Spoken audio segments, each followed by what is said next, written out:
Richard Diltz.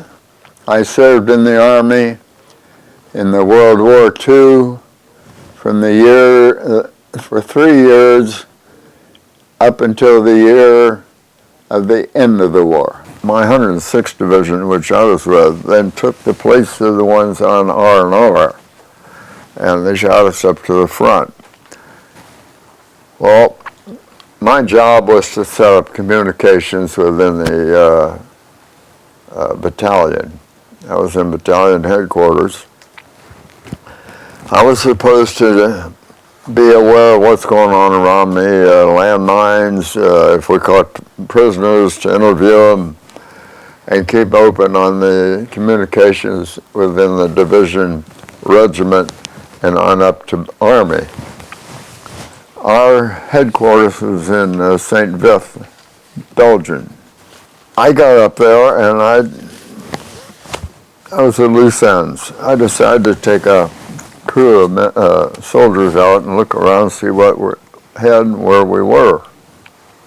And we worked our way over to the edge of that plateau.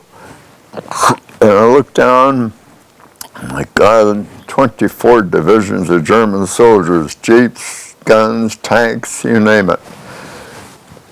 I turned around and come back and found a minefield, Bouncing Betty minefield.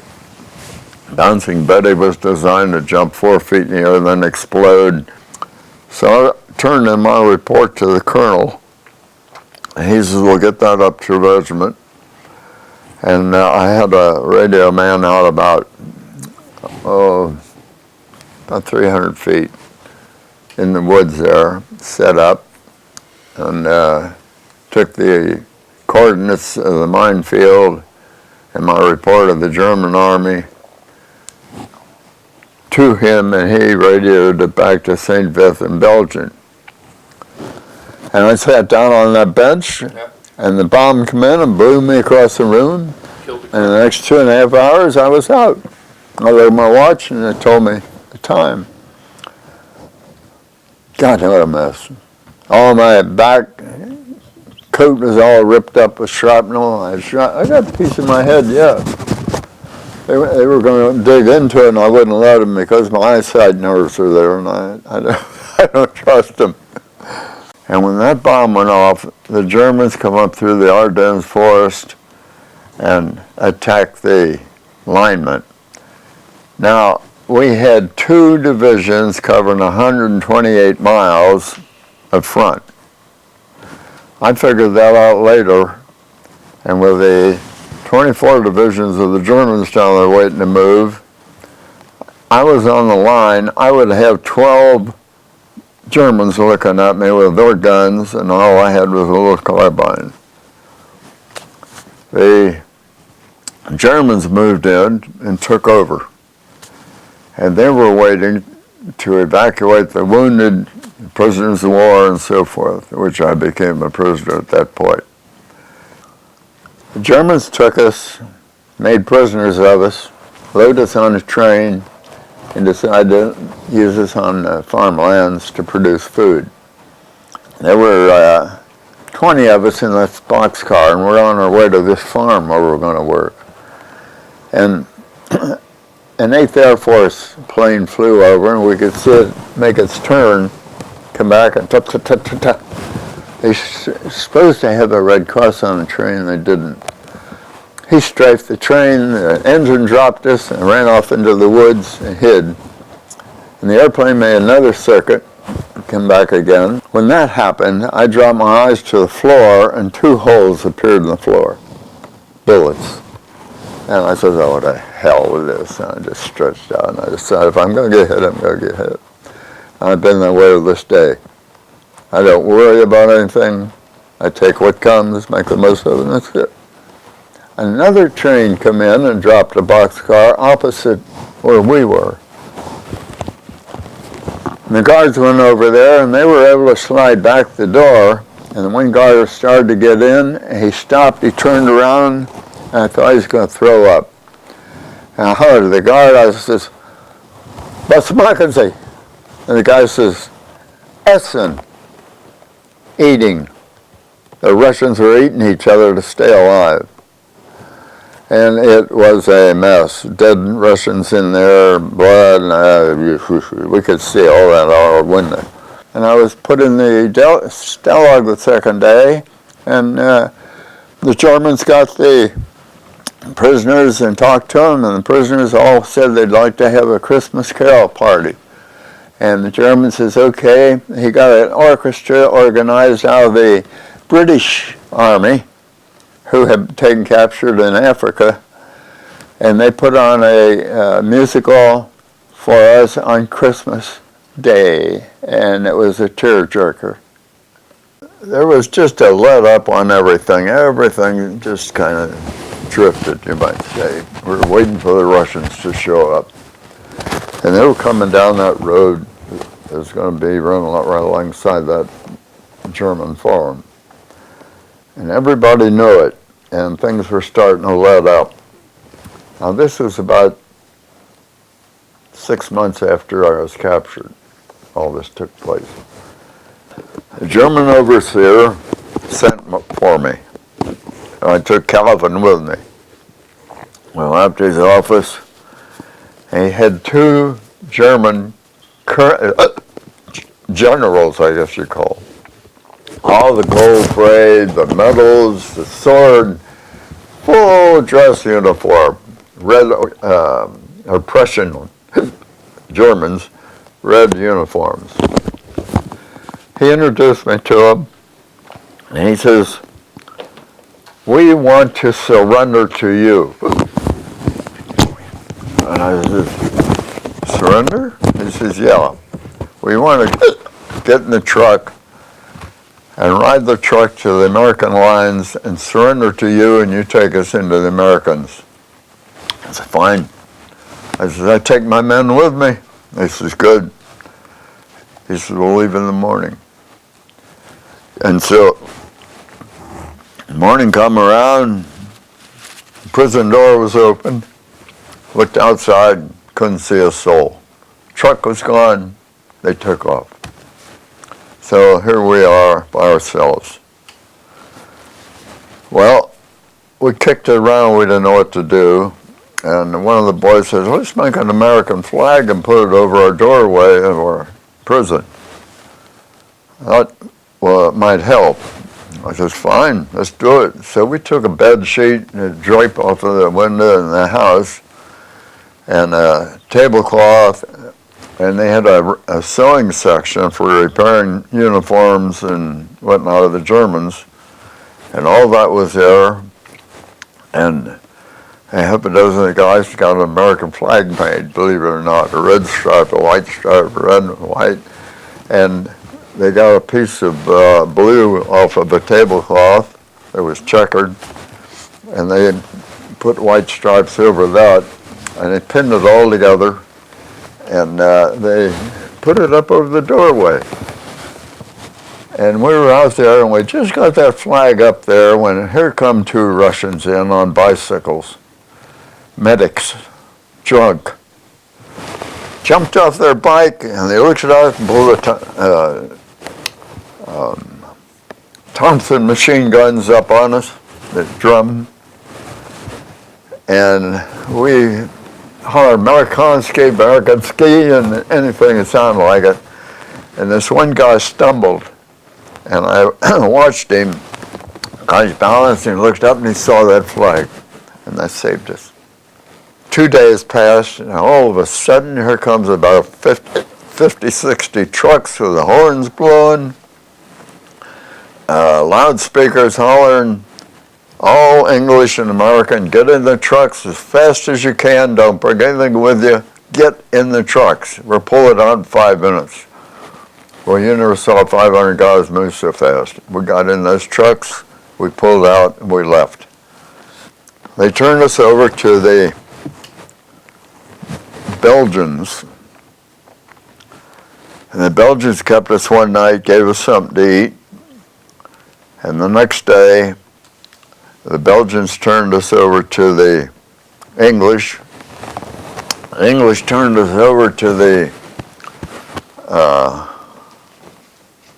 Americans, The Americans flew planes in from Paris, loaded us up and took us out. We wound up in Paris for about 2 weeks getting fat. All we did for 2 weeks was eat and sleep. And go to the latrine on the way. That was it. Pretty soon the Americans sent in airplanes and they loaded us up and took us into Paris, and then Paris on a boat and come home. The train took us home from New York to Cincinnati. I have to say this, when I got on land, I didn't have any money. I borrowed a nickel off the chaplain to get the phone operator. In those days, you had to do that. I gave her the number, and she made the call and said, "Will you accept the charges?" And the call was my wife. And she says, "Oh, yeah." So I butted in, took over, and told her I'm on my way home. I says, I'm told we'll get in at 5:30 in the depot in Cincinnati. And I gave her the train number. I says, it'll be loaded with soldiers. I got on a streetcar. I told Maureen to be at the streetcar where she lived, and I'd meet her there. She wanted to get a taxi and come down and meet me. I said, no, I'll be on a streetcar. I'll be there in 20 minutes or so. So I got up there to where she was, and I looked out the window, and there was my wife standing on the curb.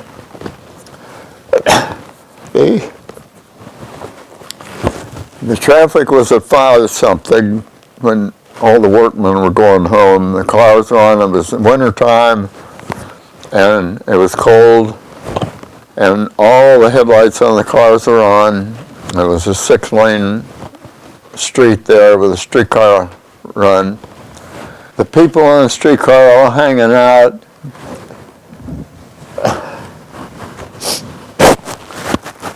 Marion and I saw each other, and we kissed. Horns blew, lights flashed, the streetcar stayed there, the conductor banging on the clang, people all around, traffic jammed up for a city block in both directions. All the people home. What a homecoming.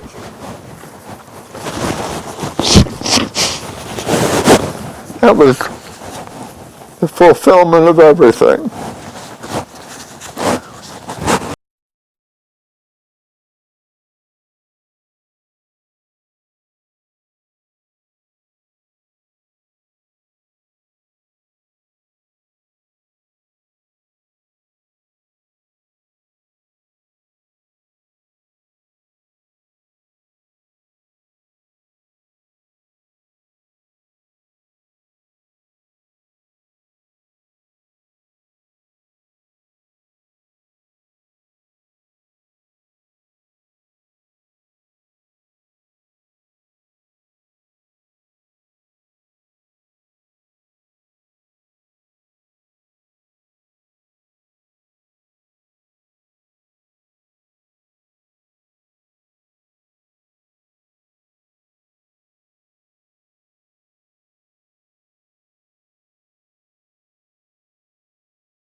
out on the program, and they dropped 50,000 of us into the infantry, Worcester South.